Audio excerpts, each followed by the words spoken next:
dessa muralha e vai morar lá dentro. Inimpulável. Nós falávamos disso na semana passada, porque nós estamos estudando o nosso destino eterno.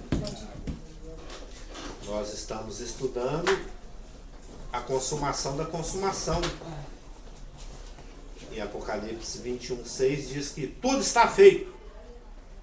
Está tudo pronto, está tudo feito. Se lá em João 14:1 e 2 ele falou que crede em mim porque eu estou indo ali preparar uma casa para vocês. E a casa é tão caprichada que levou 2000 anos para fazer. Né? No 27 fala que nela jamais penetrará coisa alguma contaminada.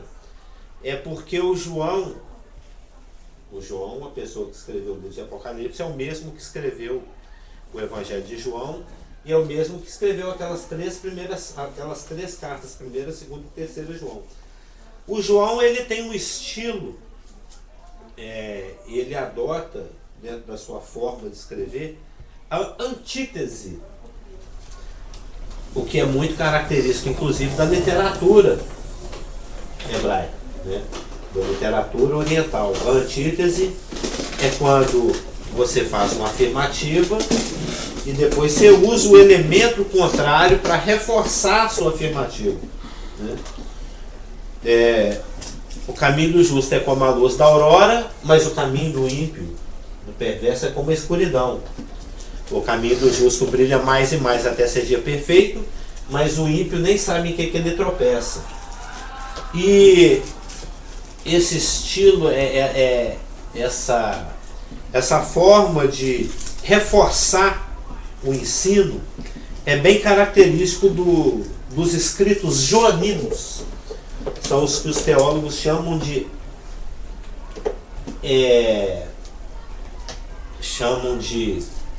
antitetismo joanino. Né? O João, na primeira carta dele, na 1ª João, ele usa muito isso, contrastando luz e trevas. Nos evangelhos ele também faz vários desses contrastes. E dentro desse estilo aqui, em Apocalipse 21 e 22, ele também,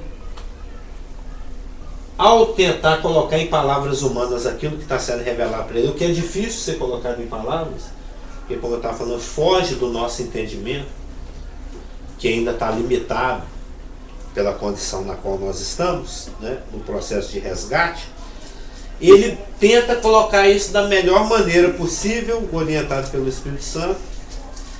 Ele usa de figuras de linguagem e de adjetivos e de substantivos que são pertinentes, que são familiares, como eu estava falando semana passada, a teologia judaica e a teologia eclesiástica da igreja, ao falar de muralhas e ao falar de portas. Não que o que está sendo dito aqui em Apocalipse 21 e 22 seja alegórico ou simbólico. Na realidade, nós vamos ver que aqui são símbolos literais. Porque quando Cristo ainda estava na sua condição de humilhação, ele tinha deixado a sua glória e veio aqui, assumiu a forma de homem e foi obediente até a morte de cruz. Ele falava, utilizando símbolos, que aquele que cresce nele jorrariam rios de água viva. Aí ele estava usando uma figura de linguagem. Ele estava usando uma metáfora. Ele estava usando uma ilustração. Mas aqui, quando todas as coisas se consumam, o próprio símbolo se torna literal. Aquilo que, quando ele falava que ia ser o regozijo do convívio, da intimidade com Cristo, mesmo diante das adversidades, mesmo tendo que saltar muralhas, mesmo não olhando circunstâncias, não, a gente não deixa de ter o regozijo, não deixa de ter o fruto do Espírito, não deixa de ter alegria, porque o fruto do Espírito é amor, alegria, paz, dentre outras coisas. Aqui agora já não é mais simbólico, já não é mais metafórico, já não é mais alegórico. Agora os próprios símbolos se tornam realidade. Porque o rio da água da vida, se você colocar a mão lá, você molha nela mesmo. O rio da água da vida está lá. A muralha, se você tomar distância e bater a cabeça, dá galo. Não esse galo, é outro galo. Dá um galo na cabeça. Não esse galo aí também. É na cabeça mesmo, na reade. Não é jogo de bicho. Na reade, né? Rad. Como é que é? Não sei se eu estou falando vermelho, cabeça. Porque em inglês é tudo meio confuso, né? As palavras todas são meio parecidas. Não sei se eu estou falando ler, cabeça ou vermelho.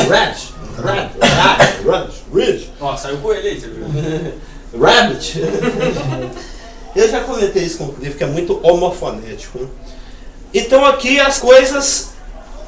Tem uma cidade literal. Tem um rio literal. Tem um trono literal. Tem uma muralha literal. Tem um fundamento literal.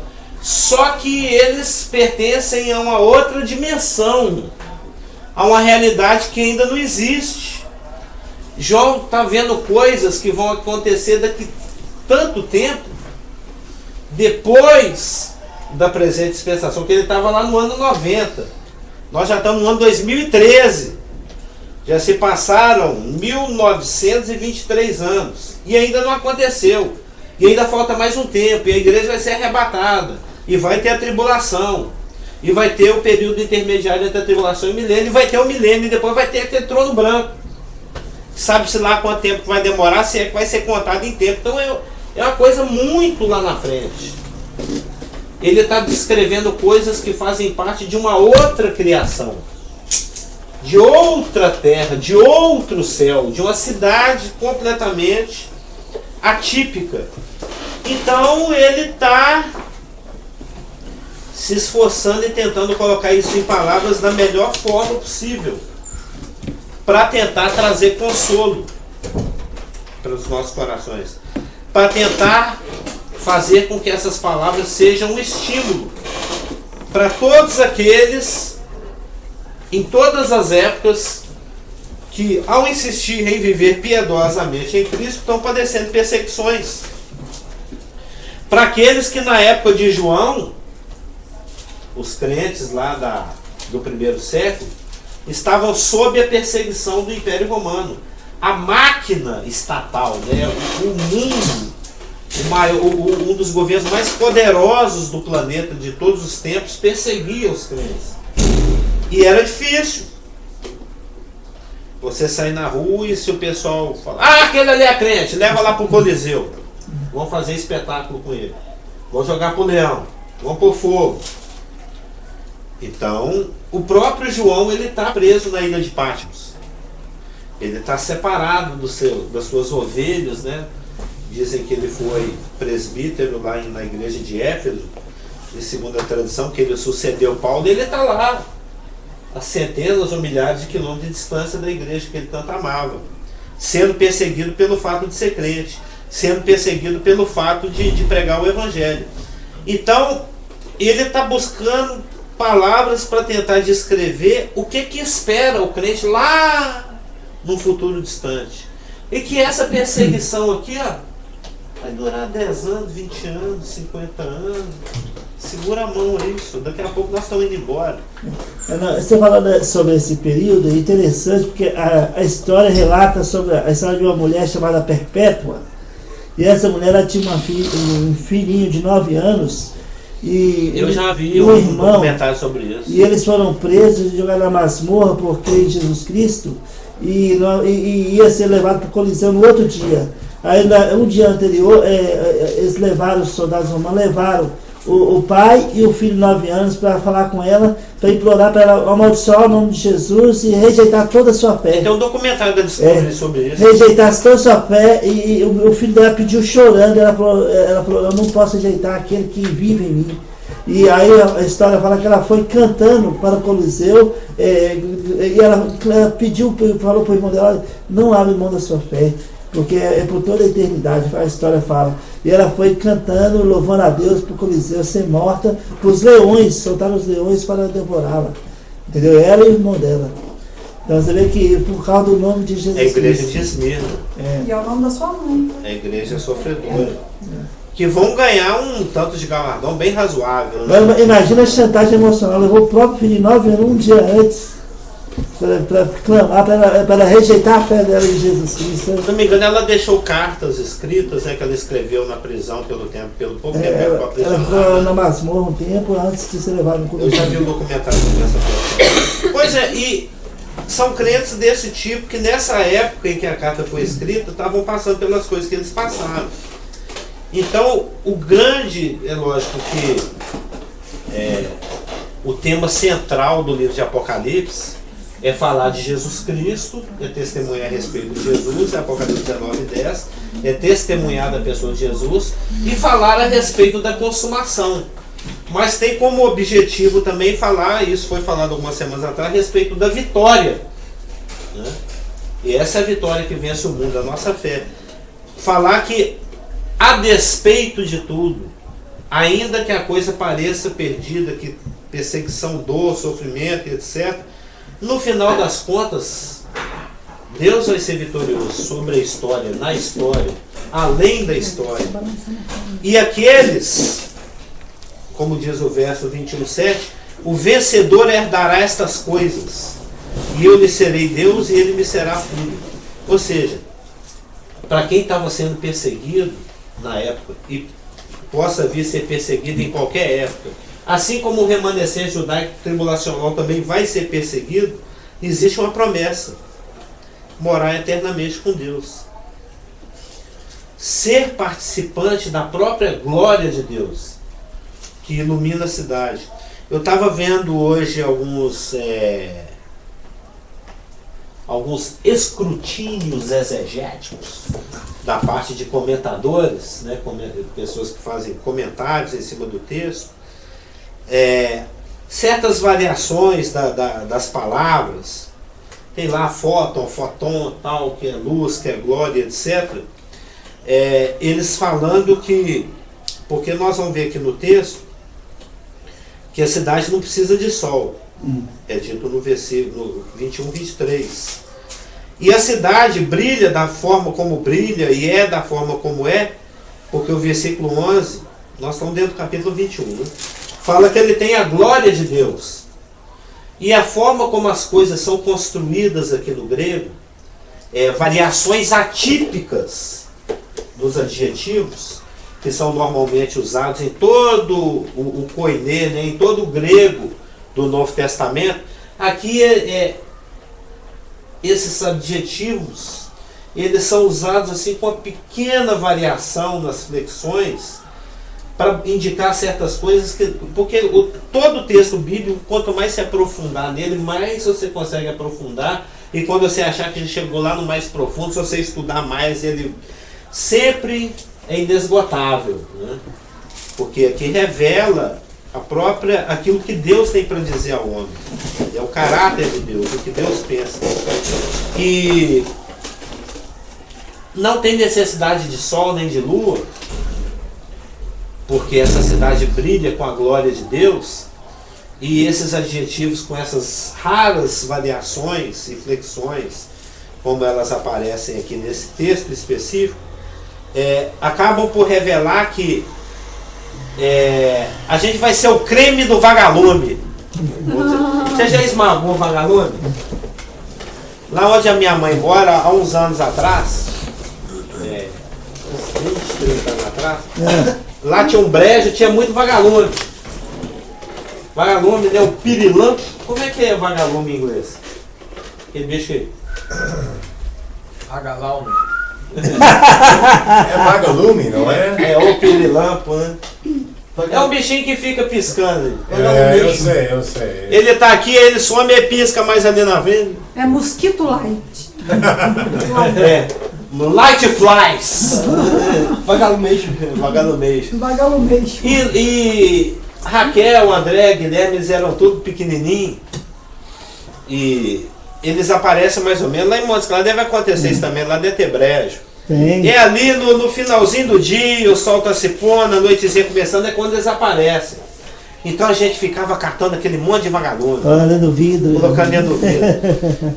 Depois já estava de noitão, que a gente ia dormir, aí dormíamos todos lá na casa da minha mãe. lá em Neves, lá em Pedra Branca. Aí a gente abriu o vidro e soltava aquele monte de vagalume no quarto todo escuro. Aí ficava aquela vagalumada, né? Solta dentro do quarto, era mó barato. Você ficar vendo aqueles vagalumes, né? Piscando aquela luz laranjada. E quando porventura você pegava um e esmagava. Fluorescente, né? É fluorescente. Você pega um vagalume e esmaga, se você esfrega o dedo assim na parede, ficava o risco laranjado lá na parede.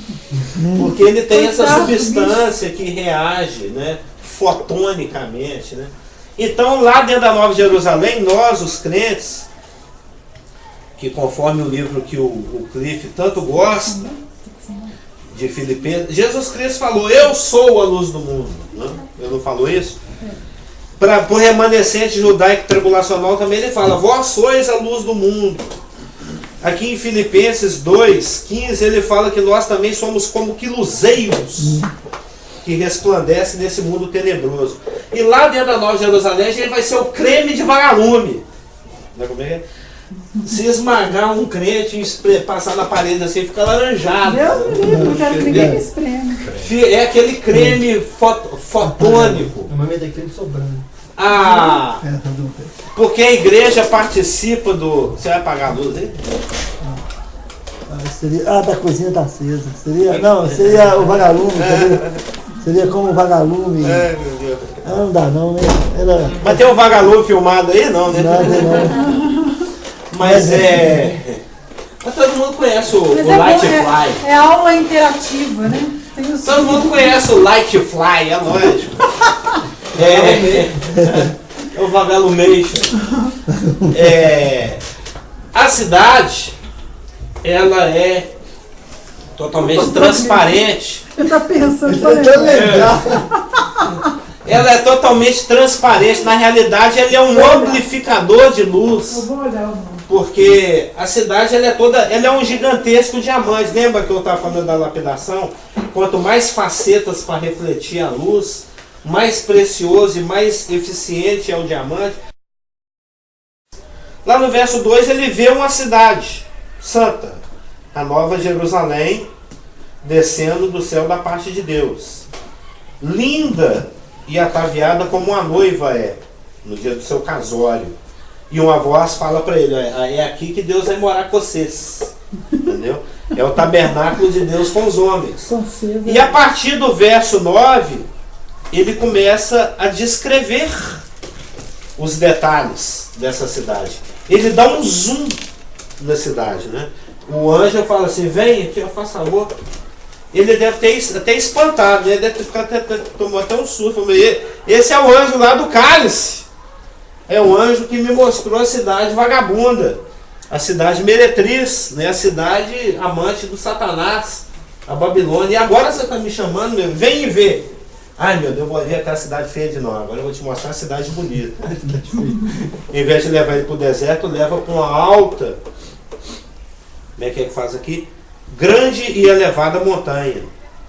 E dessa grande e elevada montanha, ele dá a João o privilégio de ver os detalhes construtivos, né? Os detalhes arquitetônicos dessa cidade. Nós vimos lá em Hebreus 12 que Abraão aspirava por essa cidade, da qual Deus é o arquiteto e construtor. Ele projeta e executa, né? Construtoras gods, né? Serviço completo, né? Que a gente mexe nesse mitinho. Tem quem e só decora, projeta, né? tem quem ainda faz, como é que chama aquilo que a filha do Elismar está fazendo? Não, mas ela é a designer de ambiente. De interiores. De interiores, né? Que ele também trabalha, é projetista de interior, arquiteto de interior, um negócio assim, né? É decorador. É designer mesmo de interior. Projeta, executa e decora. E faz o vintage. E faz o vintage. Então na semana passada nós já vimos que essa cidade ela é como uma pedra preciosíssima, como um jaspe, e nós vimos que a palavra jaspe designa qualquer pedra que brilhe, com a possibilidade, né, com a forte aporte, né, para que provavelmente essa pedra na realidade seja um diamante, porque se enquadra dentro das características que a descrição jaspe aponta e exige. E nós vimos que ela tinha uma grande e alta muralha, bem como 12 fundamentos. Como nós dizíamos agora há pouco, João está buscando palavras que lhe sejam familiares para tentar descrever o indescritível, para tentar descrever a maravilhosância daquilo que ele está vendo. Sendo que a muralha, ela, vocês anotaram aí N versículos, é uma palavra muito característica da teologia eclesiástica, do linguajar dos crentes, né, do linguajar do cristão. Nós cantamos hoje, né? Com o salto muralha. Sim. Nossa. Foi bem providencial, né? Como é que Deus fala Sempre é. as coisas, né? Porque Cristo é o fundamento, os homens que ele escolheu e enviou, os apóstolos, compõem, né? São o fuste, né? Isso dentro da linguagem arquitetônica também. É aquela transição entre o alicerce e o edifício. E nós somos o edifício, então é uma linguagem peculiar ao cristianismo. E a questão, por isso que os fundamentos têm o nome dos apóstolos. E também porque lá é a morada da igreja, eternamente. Não que nós vamos estar enclausurados lá, porque as portas ficam abertas. E igualmente essa cidade também tem muralhas e portas, além de fundamentos, que é uma linguagem peculiar e característica da teologia judaica. Nós vimos aí N versículos. Até essa musiquinha que nós cantamos mesmo parece que é a citação de um salmo que demonstra a familiaridade que o judeu tem com essa questão de muralha. Samuel também. Sim. E se você pega a concordância, muralha, vai achar muita coisa no Velho Testamento. É o salmo de Davi que foi dito lá em Samuel, ele falou isso, foi esse segundo salmo. O que o salmo poeticamente está querendo dizer que nós Repetiu, cantamos é que o crente faz o impossível pela fé. Ele transpõe o intransponível, ele vence situações que se falar assim, não vai dar não é possível. Todos nós temos testemunho nesse sentido. É Salmo 18. Eu conheço pessoas que começavam a pôr a roupa para ir para a escola, sendo que até o último minuto não tinha o dinheiro para ir para a escola. E na hora Z, não é nem H, o dinheiro da escola aparecia. Aquele irmão lá que orava pelo pão antes do pão chegar na mesa. Impossíveis. O que mais vai aparecer lá no Bimar, né, no Tribunal de Cristo, são crentes dando testemunho de coisas impossíveis que aconteceram. Porque a muralha é o símbolo e o ícone da impossibilância. Não é? Ou daquela palavra que nós falamos na semana passada, como é que é? Ninguém anotou aquela palavra, não? Eu não consegui. Eu acho que eu anotei. Do que você não consegue pular, né? Inexpugnabilidade, não é?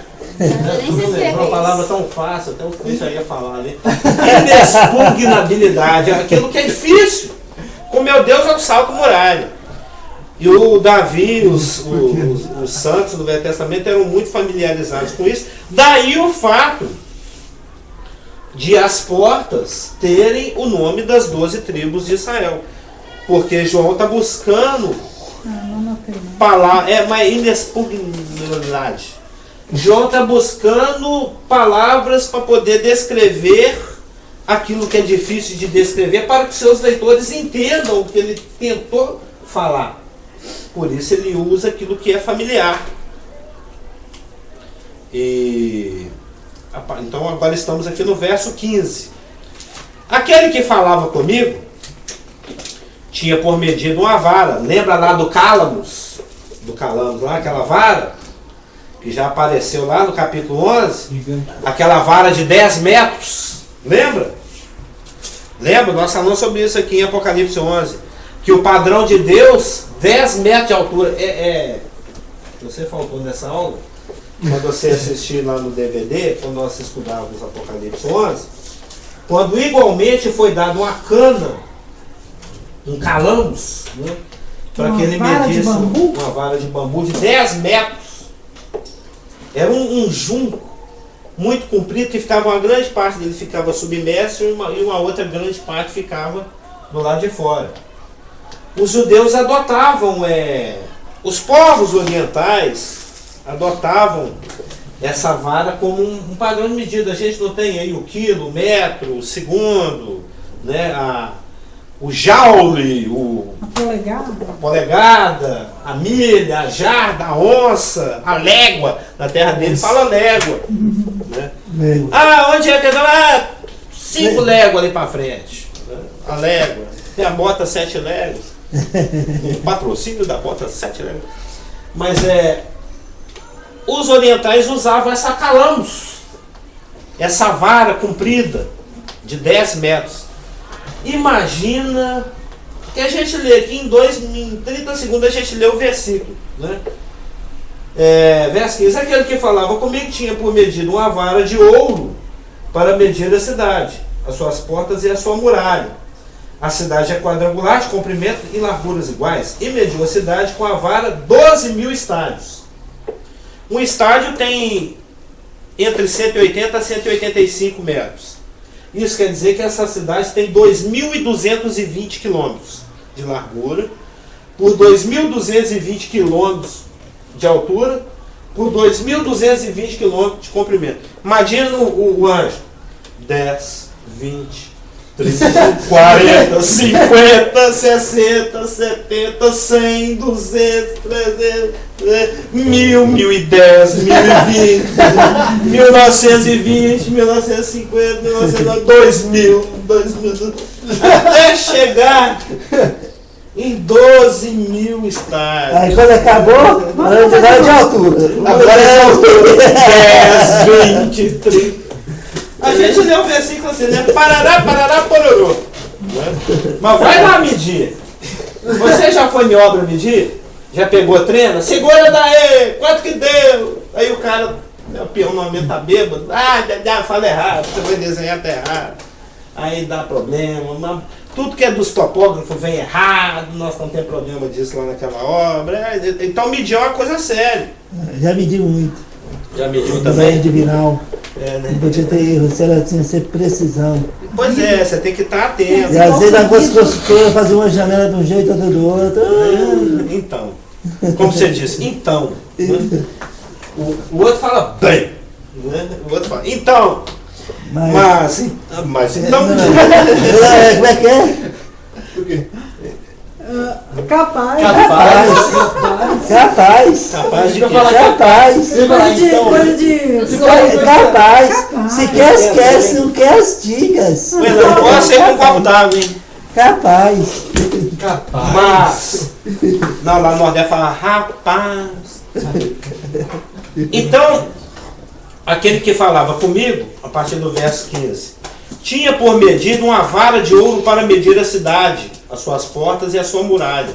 A cidade é quadrangular, de comprimento e largura iguais, e mediu a cidade com a vara até 12.000 estádios. 12.000 vezes virando essa varinha ali. O seu comprimento, largura e altura são iguais.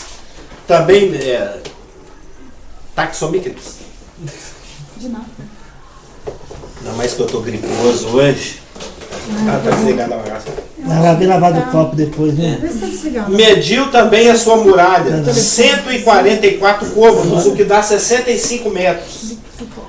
Tendo em vista que a cidade tem 2.220 km de altura, uma muralha de 65 metros seria ridículo. Né? Então os teólogos entendem que aqui é de largura, de espessura. Né? E quantas pessoas podem viver nela mesmo? Como é que é? Quantas pessoas podem viver nela? Olha, na Bíblia dele ali, do Haire, né, comentada pelo Haire, fala em 20 bilhões de pessoas. Eu na internet eu vi um outro comentarista falando em 60 bilhões. Mas eu acho que o que calcula 60 bilhões é que está pensando no vagão do metrô de Belo Horizonte. Nossa. Vocês já pegaram o metrô aqui em Belo Horizonte 6, 7 horas da manhã? Socada de gente. E já o Haire, ele, eu penso, porque eu já vi outras opiniões parecidas com a dele, para ficar bem confortável. Então, confortavelmente 20 bi. Confortavelmente 20 bi. Espremidamente 60. É 20 bi para 25%. Aí daria 80 bi. Pois é, mas é algo entre isso aí, 60, 80 bilhões de pessoas. Nossa. Que é um número razoável, né? Não. Mesmo porque teve um outro comentarista aí que o cara deu até a metragem cúbica da coisa, aí é só fazer conta, né? 2.220 vezes 2.220 vezes 2.220, vê quanto dá isso em metros cúbicos. Depois calcula. Mas é aquilo que o pastor Marcos falava, eu acho que eu perguntei, eu não lembro, que todo mundo abre a sua porta e vai dar direto na sala do trono. Ele usava um versículo que fala, né? Que Ó, na sala do trono, eu não digo porque não tem sala do trono. Entendeu? Aqui a cidade inteira, ela é um grande curtição, de cortiço. Aquela coisa bem íntima mesmo. O que dá a entender é que existe uma proximidade muito grande entre a casa de um morador e o morador. Porém, nós vamos ver que no centro da cidade existe o trono. Se a gente chama. Que palavra talvez que o ele usou? quintal de todo mundo vai A dando sala tempo. do trono. Então, Não fala que o trono está enclausurado numa sala. Ele está ao ar livre, mesmo porque a palavra para a avenida principal que aparece aqui no grego é plateia. Eu penso até que ele tem uma certa razão no comentário dele. Você sabe o que é a plateia, né? Plateia é algo assim que todo mundo assiste. Uhum. Então, o que o grego dá a entender é que o trono de Deus vai ser acessível a todo instante a todos. Qualquer um acessa em qualquer momento, o tempo todo, se quiser. Então, é razoavelmente pertinente. Eu penso até que ele tirou essa conclusão, deu isso, em função dessa palavra do grego. Que a rua principal que dá lá no trono de Deus, vamos chamar de avenida, no grego é plateia. Né, que dá essa impressão de um palco no centro. Esse seria mais ou menos o areópago lá dos gregos. Né? Mas de qualquer maneira, é uma coisa assim muito doida, porque lá no 21:3, então ouvi uma grande voz vinda do trono dizendo: eis o tabernáculo de Deus com os homens. Eis aqui o tabernáculo de Deus com os homens. A palavra tabernáculo aqui, que também já apareceu lá no capítulo 11 e no capítulo 12, é naus. E naus, N-A-O-S, é a palavra específica para o Santo dos Santos. Para o Santo dos Santos. Lembra quando a gente estudava lá na transição do 11 e do 12? Que o céu se abriu e apareceu a Arca da Aliança no santuário. Lembra lá? Foi lá no 11:19. Lá é outra ocorrência da palavra naus. A palavra naus é a palavra grega que traduz a palavra kadosh, kadoshem, lá no hebraico. Lá nos livros do Velho Testamento. E isso é interessante. Então, quando o João escuta o anjo falando: vem aqui que eu vou te mostrar a cidade santa que desce do céu, e ele ouve uma grande voz vinda do trono. Isso é o 21:3 falando: eis aqui os santos dos santos de Deus com os homens. É aqui que os irmãos estão familiarizados com a teologia judaica. Seja no tabernáculo, seja no templo, existia uma área externa que era acessível até para o gentio e prosélito. Depois tinha uma área que era acessível somente para o sacerdote, né? Os coatitas, os meraritas, os gersonitas, cada um com as suas funções, queimavam o holocausto no altar do holocausto, lavava as mãos lá na bacia de bronze. Aí tinha porque a grande tribo de Levi é dividida em 3 famílias: gersonitas, coatitas e meraritas, cada um com uma função específica. Tem setores aqui que o gersonita entrava, mas o merarita não entrava. O coatita entrava, normalmente o sumo sacerdote era coatita, que é de onde vem o Moisés e o Arão. Então tinha coisas que o gentio prosélito podia participar. Depois aqui só o sacerdote, mais a ver só o sacerdote coatita, e lá dentro do Santos dos Santos, uma vez por ano, dia 5 de setembro próximo agora, que é o dia do Yom Kippur. Yom é dia e Kippur é tampar, cobrir, é o dia em que o judeu cobria o sumo sacerdote em nome da nação, cobria os pecados da nação por mais um ano, aguardando a vinda daquele que iria revogar definitivamente os pecados da nação, né? Como fala em um versículo, que Deus na sua tolerância não levou em conta os pecados da ignorância, porque tinha algo no futuro a ser tetelestado. Existia esse lugar que ficava dentro da grande estrutura, tinha uma estrutura menor que era o Kadosh, o santuário, e dentro do Kadosh tinha o Kadosh Kadoshem, que era o santo dos santos, ou o santíssimo, onde só uma vez por ano um homem representando a nação entrava com o sangue, que tipificava o sangue de Cristo que ia tirar todo o pecado do mundo, e fazia a oferta em favor da nação, sobre a Arca da Aliança, que tinha 3 objetos que acusavam completamente a incompetência do homem: a tábua da lei, que ele não consegue obedecer; o maná, que é a suficiência de Deus, que falava que pão é esse, né? Que é isso? Que maná é isso? E a vara de Arão, que simbolizava a liderança de Deus através de Moisés e de Arão, e que foi questionada. Então os 2 querubins, o da justiça e o da retidão, ficavam lá dentro olhando assim, ó, quebrou a lei, foi rebelde com a liderança e recusou a providência. Vou detonar. Aí vinha o sangue e falava, agora eu fiquei calminho. Uma vez a cada ano. Era a simbologia, a tipologia era tudo isso. Daí carece qualquer de um estudo de novo do livro de Levítico, que é muito pertinente. Com Hebreus aqui, Levítico lá e vice-versa. Igual nós fizemos com Apocalipse e Daniel. Então, e era nesse lugar que tem inúmeras passagens que falam que Deus falava, é lá que eu vou te encontrar. O Rafa hoje até me perguntou, por que o judeu, porque nós comentamos, o dia do Yom Kippur está chegando aí, dia 5 de setembro. É o melhor dia para evangelizar judeu. Você chega assim, e aí meu filho, como é que está seu pecado? Como é que você vai resolver? Você vai derramar sangue aonde esse ano? Eles não têm tempo.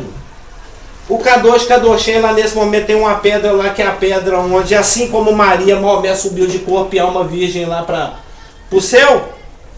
O céu dos maometanos. Não, mas lá dentro aonde deveria estar o Kadosh Kadoshem, o Santos dos Santos, que é onde deveria estar o templo, lá no Monte Moriá tem o domo da rocha, a mesquita de Al-Aqsa, onde tem uma pedra que é onde o Maomé subiu para o céu, igual a Virgem Maria, de corpo e alma, sem morrer, segundo as tradições católicas e maometanas, não muçulmanas. As duas tradições indicam o mesmo local?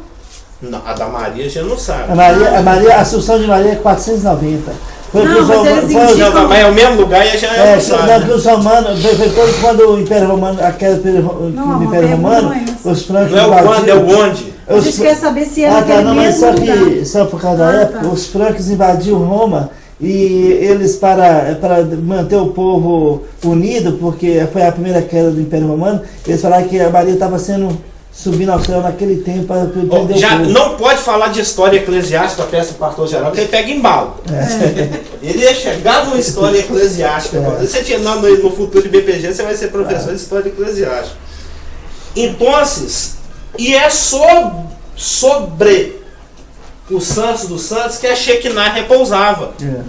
Essa glória de Deus. Então, de todo o planeta, tem um país, Israel, tem uma cidade de Jerusalém, tem um dos vários montes de Jerusalém, que é o Moriá, que tem um lugarzinho específico lá, é aqui que eu encontro um homem na terra. Nessa pedra, nesse monte, nessa cidade, nessa Palestina, nesse Israel, nesse lugar aqui. Só. Isso foi o papo de Jesus com a mulher samaritana, né? Nós adoramos e conhecemos, vocês nem sabem o que vocês estão adorando, mas vai chegar um momento que a gente vai para adorar aonde quiser, né? Em espírito e em verdade. Então, quando você vai em 1 Reis 6:20, 1 Reis 6:20, a gente lê o seguinte: Moisés recebeu instruções, lá a partir de Êxodo 25, vai até quase que o final de Êxodo, lá para os 40, 38, 39, instruções de como fazer cada colchete, cada cortina, cada canequinha, cada pilar, cada varal, os detalhes para a construção do templo, do tabernáculo. A posteriori, isso foi dimensionado por uma proporção maior e Salomão construiu o primeiro templo, substituindo o Mexicano, o tabernáculo que era provisório. E na descrição da exuberância construtiva arquitetônica do Salomão, ele tinha ouro assim sobrando. Prata lá era considerado como lixo na época de Salomão. Já leu a respeito disso, né? Falava assim, hoje em dia uma moeda de prata, por exemplo, meu irmão ganhou uma moeda de prata, de 1800 não sei quanto, uma moeda assim, vale 6 mil contos. Ele ganhou. Um amigo dele, que tinha uma coleção lá de moedas de prata, falou, me dá uma. Ele deu 6 mil conto, uma moeda de prata. Antigamente, lá na época de Salomão, o cara via essa moeda de prata. Moeda de prata, não vou nem abaixar para pegar isso não. Prata era lixo, de tanto ouro que tinha na época de Salomão. Na rua, moeda de prata. Tinha uma época, nós vivemos isso, época da hiperinflação. Você via nota na rua. Você estava aqui em 94, 93, você lembra? Era o país mais pobre que mais jogava dinheiro fora. Nós de 1 mil cruzeiro. Nota! Nós de 1 mil cruzeiro. Não dá pra comprar nem bala, não dá. Você lembra? Nota ficava jogada no chão, assim. Inflação a 115% no mês. Todo mundo sem dinheiro e dinheiro jogado no chão. Moeda, nota, você não viveu essa época. Era a época do Sarney, lá da hiperinflação. As coisas tinham um preço de manhã, outro de tarde, outro de noite. Era desse jeito. Você chegava assim, quanto que é o litro de leite? 2 merréis. Eu falei, espera que eu vou lá buscar o dinheiro. 2 cruzeiros. Dá 1 litro de leite, não, já é 2,50. Vou lá buscar mais 50, chegava 3,20. É terrível. Caramba! Não, é terrível, vocês não viveram, é terrível. Você olha o seu salário, já tava valendo menos da metade. Era todo mês. A inflação galopante, E na época do Salomão era assim, aquela oferta e procura.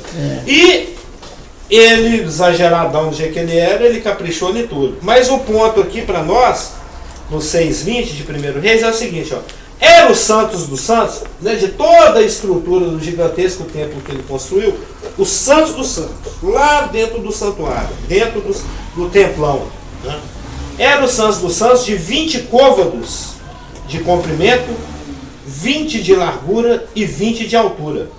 Cobriu-o de ouro puro, cobriu também de ouro o altar de cedro. Nós cobriu todo 9 metros de ouro. Mas o que eu quero, o que os irmãos observem, é a cubiculância da questão. Tinha 9 por 9 por 9. Cobriu todo de ouro. 9 metros de largura por 9, porque o côvado, as medidas elas derivadas assim, 1 palmo, 25 centímetros. 2 palmos, um côvado, 45 centímetros. Era a medida do polegar, até não sei aonde, era assim que eles iam medindo. Então o côvado tinha 45 centímetros e meio, 44,5, 45. Se for 22,5, palmo, 23 ou 25. Então o côvado tinha 45 centímetros, 2 côvados 90. Você vai fazendo as contas, você chega à conclusão que 20 côvados, 90 centímetros, vezes 10, 9 metros. Até que eu desenhei aqui. Os santos dos santos do 1 Reis 6:20 tinha, na realidade era 8 metros e 88 por 8 metros e 88 por 8 metros e 88, porque 8 é um número muito significativo. Ou seja, era um cubo. Porque o cubo, a cúbula-se. O cubo, né, as 3 medidas exatas e iguais, altura, largura e comprimento, na cultura oriental e especialmente na cultura do judeu, do hebreu, traz o sentido, a percepção de teleio, o que é completo, o que é perfeito. É aquilo onde não se falta nada. O cubo traz essa ideia para o oriental, para o judeu. Então, quando o Santos dos Santos tinha essa igualância nas medidas, né? Comprimento, largura e altura de 8 metros e 88 centímetros, o que ele estava entendendo era o seguinte: aqui tudo é perfeito. Aqui onde Deus habita, tudo é perfeito. Aqui é onde Deus me encontra, não falta nada, está tudo completo, está tudo teleio. Né? Conhece essa palavra? Conhece teleio? É sem manchas, sem rugas, sem imperfeições. É a completude. E se o Santos dos Santos do templo tinha 9 metros por 9 metros por 9 metros e já era perfeito, imagina uma cidade que tem 2.220 km por 2.220 km por 2.220 km. Nós vamos morar num gigantesco Santos dos Santos. É o Santos dos Santos do universo. Entendeu? Foi. O raciocínio, né? A lógica que você queria falar. A grande consequência, a super eficiência do sangue de Cristo é tal que ele pega esses lixos que somos nós, né? Esse lixão aqui, no casamento veio, não é possível. Ele pega esses lixos pecador que somos nós e consegue colocar para morar lá onde Deus mora.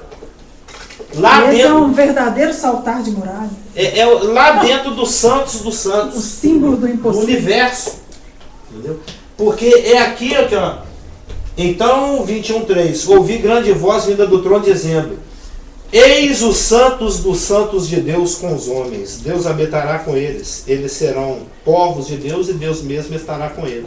Ou seja, você mora em Deus. É aquilo que eu estava falando outro dia, acho que o Rafa até achou bonito. Se hoje Deus mora em nós, lá nós vai morar em Deus. Tanto que é o grau de fusão. Tão unido que nós... Esse é o grande barato de Deus, o desejo de Deus é esse. Eu gosto tanto desses irmãos que eu quero colar com ele, eu quero me fundir com ele, eu quero morar em ele e ele em eu. Sabe como é que é? Ser um espírito com ele. Esse é o grande anseio de Deus. Para isso que ele fez o homem. Para revelar a glória dele para o homem, para que o homem reflita a glória dele, para que o homem cresça em conhecimento, em conhecimento, em conhecimento. E eu acho que essa vai ser a parte mais legal. Conhecer Deus mais, Deus mais. Porque todo dia eu durmo chateado. Caramba, tem que dormir. Eu podia estar aqui na web, aqui baixando PPT, baixando PDF, explorando o site. Nossa, tem cada site aqui, é fantástico. Eu tenho baixado coisas aí que eu tenho dificuldade até de digerir, de tanta informação, de tanto... Não é, Rafael? Os Rafael têm tentado me acompanhar aí, vai ficar doidão também.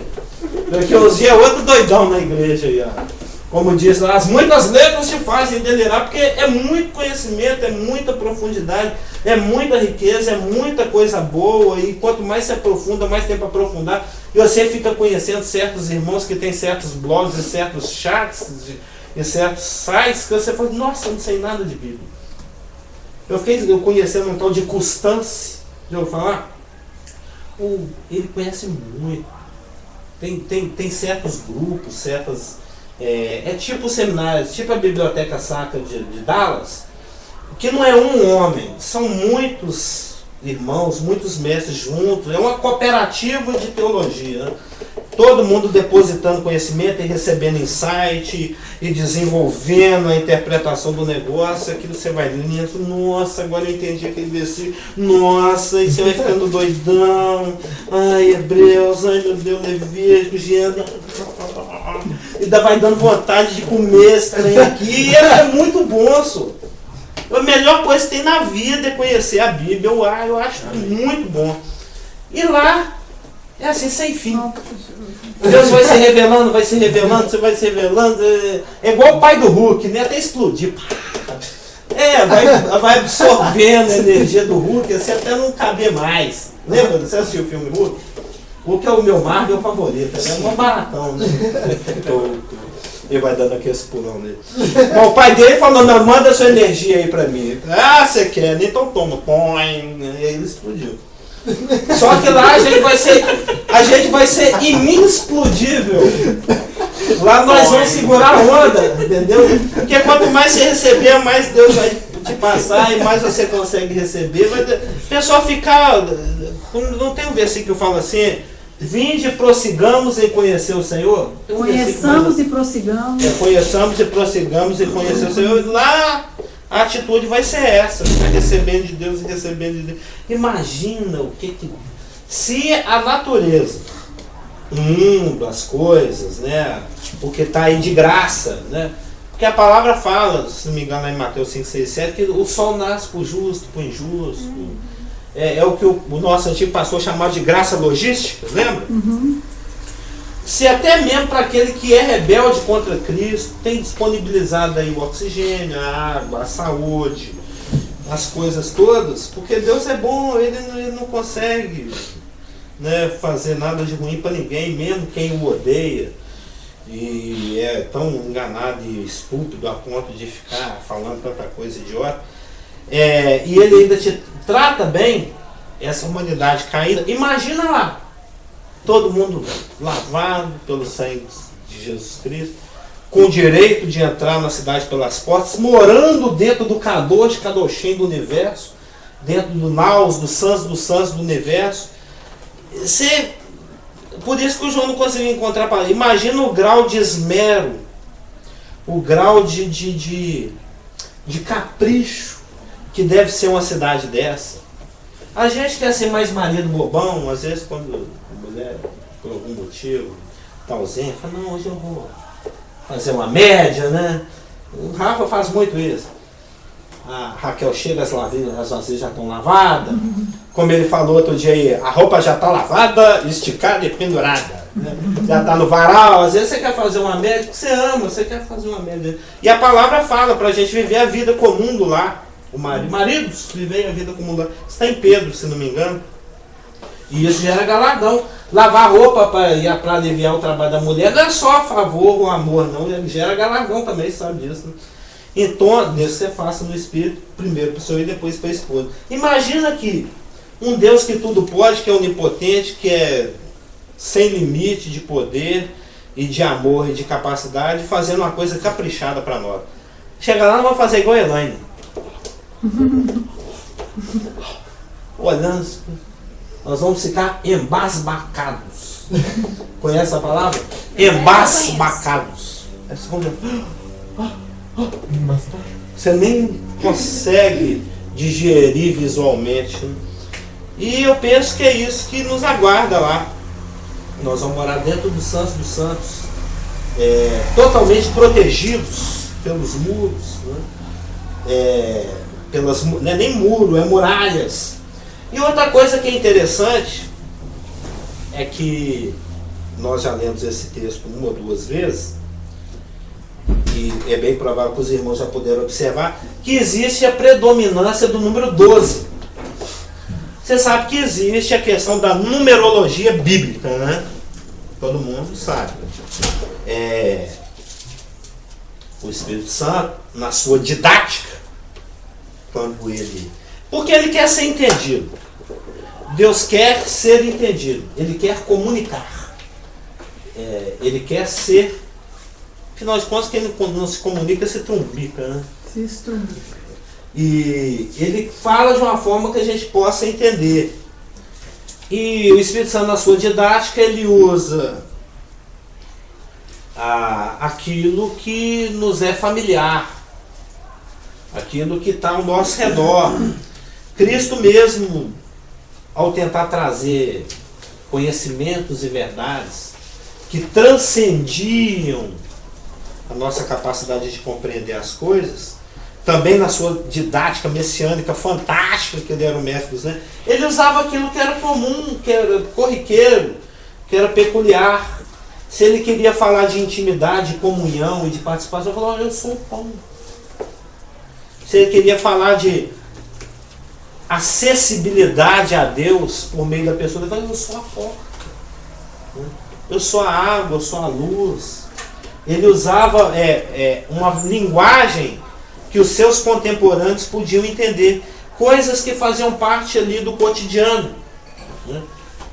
Usando medidas, coisas da natureza, sol, objetos, tudo que facilitasse ao máximo a compreensão daquilo que ele estava querendo transmitir.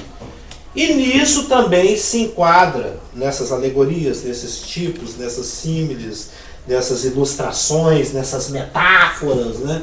Nessas alegorias, em todas essas coisas. Isso aí entra nas figuras de linguagem, que é fantástico. Uma das matérias portuguesas que eu mais amo são as figuras de linguagem. Ele usava também os números. Qual o número mais conhecido da Bíblia? 7. Óbvio demais. Até quem não lê Bíblia sabe disso. Que 7 é o número de Deus, que 7 é o número da perfeição. 7 é o número do sacramento.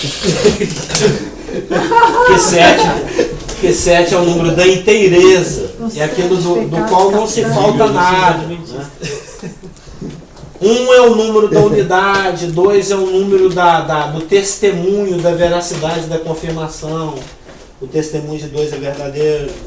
3 é o dia da obra divina. 4 é um número muito terreno, porque tudo que está ligado à terra tem o número 4. Os 4 pontos na terra, cardeais, os 4 cantos na terra, né, os 4 elementos.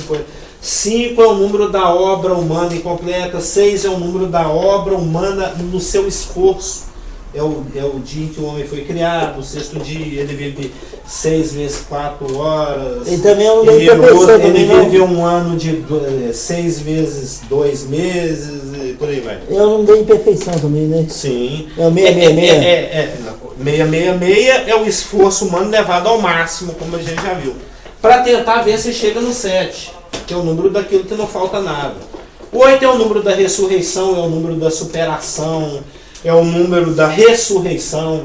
O próprio nome de Jesus Cristo no grego somado dá 888.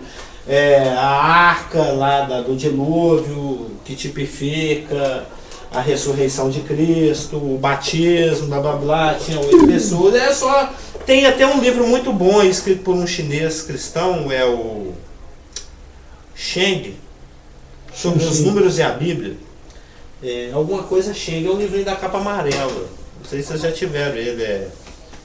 Alguma coisa Sheng, é um livro muito bom. Ele estuda todos os números que aparecem na Bíblia, até aqueles que aparecem bem pouco. 173 e 1880. Então tá lá, o significado. Agora eu não lembro o nome dele totalmente. Chama os números na Bíblia. 9 é o número do fruto, é o número da produção no espírito, porque 9 é o número. São 9 são os sabores do fruto do espírito, né? Amor, alegria, paz, domínio, mansidão, etc. 9. Está lá em Gálatas, sim. 10 é o número do governo humano, 11 é o número do que falta alguma coisa, e 12... 11 é o número da incompletude, né? Porque 12 é o número do completo no sentido de prestação de serviço. 12 é o número do serviço, é o número do ministério, é o número da administração, é o número do governo. Né? E o número 12, como os irmãos já devem ter observado nesse texto, ele aparece bastante vezes. A cidade e a sua estrutura está muito ligada ao número 12. Ela tem 12 portas. Ela tem 12 fundamentos, as 12 portas estão ligadas a 12 tribos, os 12 fundamentos estão ligados a 12 apóstolos. Ela tem como medida 12 vezes 12 vezes 12, que é 12 elevado a 2, 12 elevado a 3, porque ela tem 144 côvados, que é 12 vezes 12 vezes 12. Ela tem 12 tipos de pedra preciosa, ela tem 12 pérolas, ela tem 12 anjos, e aí vai. A árvore da vida lá no meio da plateia, ela dá 12 frutos anuais. Então, 12 é um número muito recorrente na estrutura dessa cidade. E eu já falei isso algumas vezes em algumas das preleções de escola dominical e coisa e tal. Isso são símbolos numéricos, é a simbologia bíblica numérica. Né?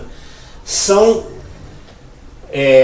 compreensões que o Espírito Santo, na sua didática, quer nos trazer por associação com a repetição que se faz de certos números. E, de acordo com o que eu já havia falado antes, quando você quer entender um símbolo na Bíblia, Você vai nos lugares onde esse símbolo aparece, percebe em que contexto esse símbolo aparece, com que ele está associado, aí conduzido pelo Espírito você chega à conclusão de o que esse símbolo quer dizer. Com a simbologia numérica é a mesma coisa. E dentre os vários lugares onde o número 12 aparece nas Escrituras, ele está sempre ligado ou a serviço, ou a ministério, os 12 apóstolos tinham um ministério, ou a administração. Nós até acabamos de ler aqui recentemente que lá no trecho do milênio, percebamos que, porque tem muita gente que fala assim, o crente quando morre ele vai para o céu. Ele não vai para o céu não. O crente quando morre, primeiro ele vai para o céu mesmo, mas depois ele vai vir aqui para a terra governar. E depois vai morar na cidade, na grande cidade, na cidade santa, na Nova Jerusalém. E tem outros crentes que pensam o seguinte, lá na eternidade eu vou ficar na nuvem, deitado tocando harpa à toa, o resto da vida, o resto da eternidade. Não é verdade. Vou ficar lá na cloud lá. Aquela nuvem que passa. Vou ficar deitado na nuvem. Não é.